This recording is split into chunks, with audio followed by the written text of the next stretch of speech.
તો કહું છું આ હંમેશ માટે અહીં રોકાઈ જાઓ. અરે તમારા રહેવા જમવાની બધી વ્યવસ્થા જવાબદારી હું લઉં છું. પછી હું જોબન પગી, અમે તો અત્યારે કલ્યાણ યાત્રાએ નીકળ્યા છીએ. કોઈ વસ્તીમાં રહેવું અમને ગમતું નથી. અરે પ્રભુ, રોકાઈ જાઓ ને તો બહુ જ સારું. આ ગામના લોકોને આપના સત્સંગનો લાભ મળશે.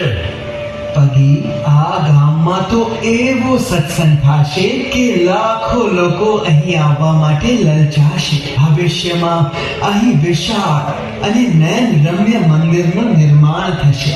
મંદિરની ધજા યુગો સુધી મુમુક્ષુઓને મુક્તિ પ્રદાન કરતી રહેશે. વાહ પ્રભુ વાહ.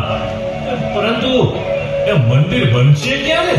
જોબન પગી, સમયની પ્રતિ